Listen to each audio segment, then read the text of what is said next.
All right, this is Nostradamus, and this week's comedy segment from the New York Post and the Daily News. All right, here we go. We'll put this here. And the report we have this Republican congressman who has apparently more of a problem with the truth than the average politician.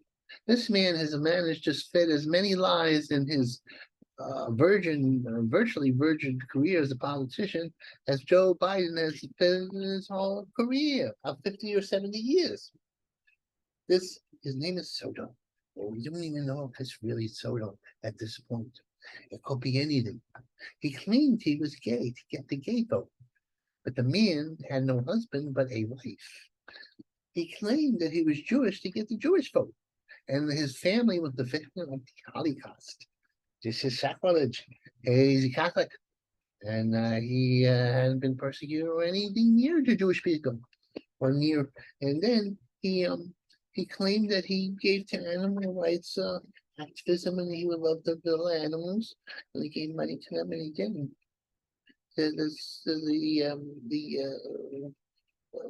Whatchamacallit that he had set up for the animals, and no, it didn't exist.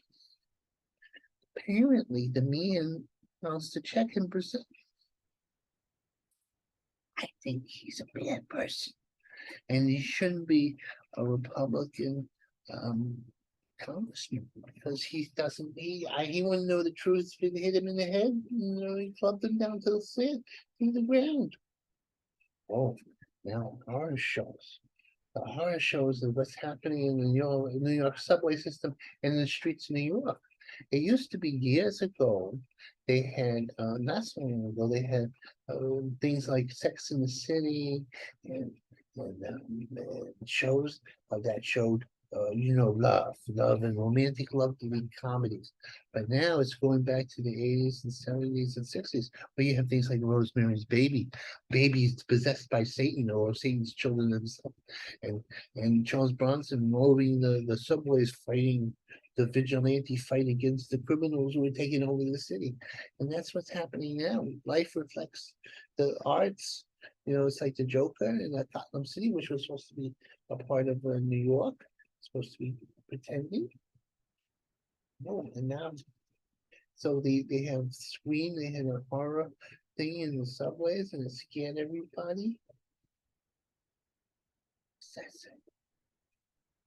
So, somebody was coming into a coffee shop and they started saying to some Asian people whether they would, um, you know um, whether they were married to Kim Jong, the tyrant of Korea, North Korea. Of course, that's very, very racist. That's not very nice. And they got in trouble. More proportion, because I could call somebody names and call them names, but if I get racial, I get in trouble because there's hate speech laws nowadays, which I'm in conflict about. Because I think when it was freedom of speech should be told freedom of speech. But that's not the law at the moment. And oh, babies, they say baby dance.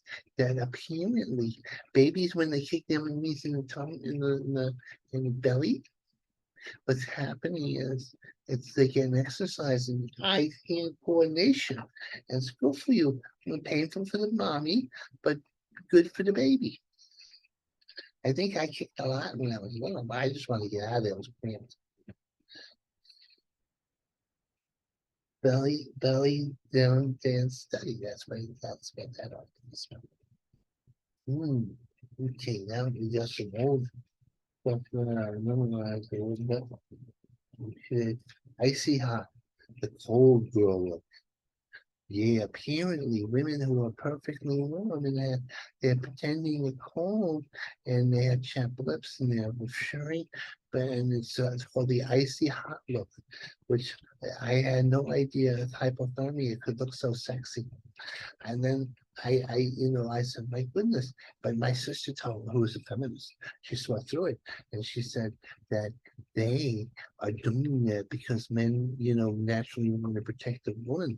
They look vulnerable. That's true. If I had a log cabin in the woods and someone was wandering by with with a little hot coffee, but she's going to die of hypothermia, I would take her in, and I wouldn't even think the manly thoughts that I was a younger. I'm a grandpa. We don't think that way anymore. Anyway, Burger Boss said, oh, the Raging Bull guy, a sign of feminism, the best burglar in all of the West Side, where um, the president of the Raging Bull has his home. They broke in that house and he got told she was going through the toys. She looked like a crazy Spanish lady. Man, kind of nutty. Oh, and the police aren't that strict nowadays. A guy went into a police station with a chainsaw and threatened the policeman and everything, and he didn't shoot him down like a dog. They actually followed him out, and even it was two kids, and, but it's a good thing the kids weren't hurt, and they held him out and they got him arrested because you never say take a chainsaw to a knife fight or a gunfight or yeah. Hey, that's it. Let's see anything more. I think that's it.